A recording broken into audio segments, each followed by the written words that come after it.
Thank you to Monarch Money for supporting PBS. You might have heard of quiet quitting, career cushioning, or maybe even office peacocking. That's when management zhuzhes up the office to lure employees back from remote work. But there's a new trendy workplace phrase that economists say is quite relevant to the current landscape: job hugging. Job hugging means staying at a job you're not really into out of fear or uncertainty about the future. What consultancy firm Korn Ferry described as holding on to one's job for dear life. And it's all the rage right now. A July 2025 study by Eagle Hill found a consistent rise in workers intending to stay at their jobs for at least the following 6 months, coupled with a growing pessimism about the labor market. This economy is giving me whiplash. It was only a few years ago we were talking about the great resignation, when millions of Americans ditched their unfulfilling jobs for greener pastures. Well, a lot's happened since then. Inflation, tariffs, dollar depreciation, recession warnings, and political upheaval. The future feels unpredictable, to put it lightly. Who wants to make a big life change in this climate? Better to just hunker down and weather out the storm, right? Maybe not. While job hugging may seem like the safe move, career strategists warn that it may backfire for you, your employer, and the whole economy.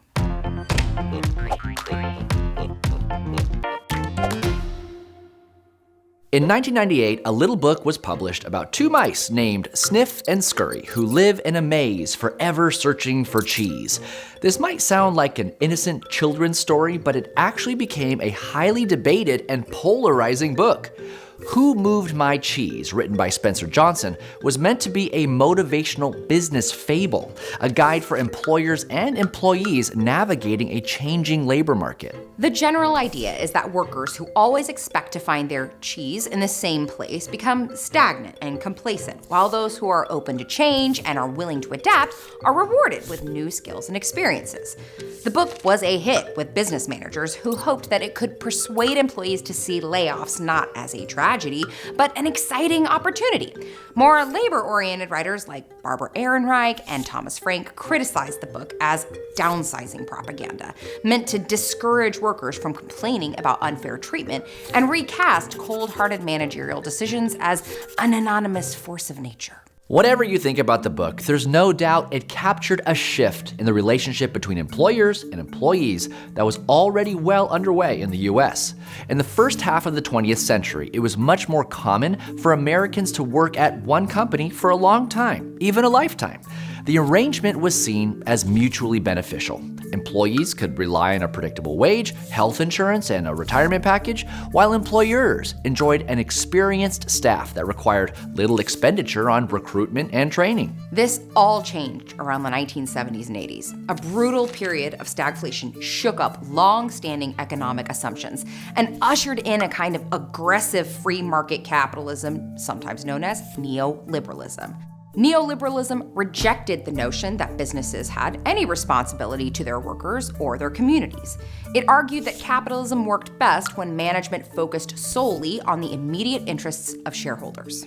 Economist William Lazonick describes the period that followed as a transition from retain and reinvest to downsize and distribute. This means that instead of putting profits back into their companies in the form of research, development, and staff, CEOs focused on slashing costs, purging payrolls, and distributing the savings to their shareholders through dividends and stock buybacks. By the late 90s, the idea that companies owed their employees any kind of loyalty was fully passé, and a new genre of self-help emerged to help working Americans cope with this changed landscape. Books like Who Moved My Cheese and Tom Peters' The Brand You 50, 50 Ways to Transform Yourself from an Employee into a Brand that shouts distinction, commitment, and passion, encouraged workers to think of themselves as free agents, CEOs of Me Incorporated, not stuck in one place, but ready to pivot to new and exciting opportunities at a moment's notice. But redefining employment as something casual and short-term, more of a fling than a marriage, may have negative repercussions for the employee and the employer. Anthropologist Ilana Gershon argues that a worker who feels no loyalty to their boss is always looking to move on to better things. They do not think of what's best for the firm or the project at hand, but only what will make them marketable to new employers.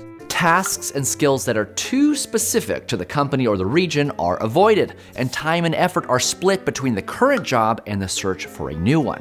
Essentially, quitting becomes the ultimate act of career advancement. We saw this mentality in action during the COVID pandemic, when a tight labor market and generous government support gave Americans the chance for a new start, and over 50 million took it. There were lots of reasons for it: low pay, meager benefits, poor working conditions, but what it really came down to was a lack of mutual loyalty. Employers had given their employees little reason to stay, so as soon as the opportunity arose, they bolted. As the economy has cooled in recent months, the trend reversed course into what some economists call the Great Stay. Hiring slowed way down and workers started clinging to their jobs. According to the chief economist at ZipRecruiter, employers are scarred from the struggle to retain staff during COVID, and so reluctant to lay off or fire any employees. It's almost like the labor market is frozen as everyone waits to see where this economy is headed. But just because employees are staying at their jobs longer doesn't mean we've returned to the good old days. Job hugging is done out of fear and necessity, not loyalty. And as in any involuntary relationship, that can breed resentment. Employees may start phoning it in, what we used to call quiet quitting.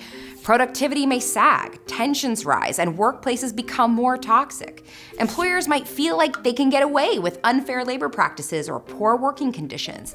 And if the labor market tightens again, we could see another vast wave of resignations. If you're job hugging, most career strategists advise that it's important to not become complacent.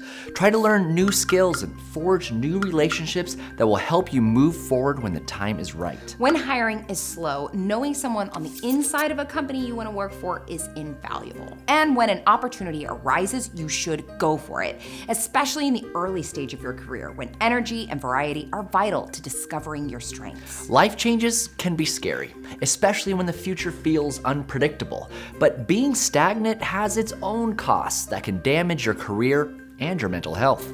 And that's our 2 cents. Thank you to Monarch Money for supporting PBS. Monarch Money is a subscription-based financial management app that consolidates all your accounts, banking, credit cards, loans, and investments into a single and customizable dashboard. It helps users track spending, create budgets, monitor net worth, and collaborate with household members or advisors without ads. Monarch also offers cash flow projections that illustrate how current decisions can impact long-term objectives. Its goal tracking tools enable users to plan for milestones such as a home purchase, debt payoff, or retirement. Monarch supports both desktop and mobile access with security features such as bank-level encryption and multi-factor authentication. Click the link in the description to learn more or use the code 2 cents to get 50% off your first year of Monarch. Thanks to our patrons for keeping 2 cents financially healthy. Click the link in the description to become a 2 cents patron.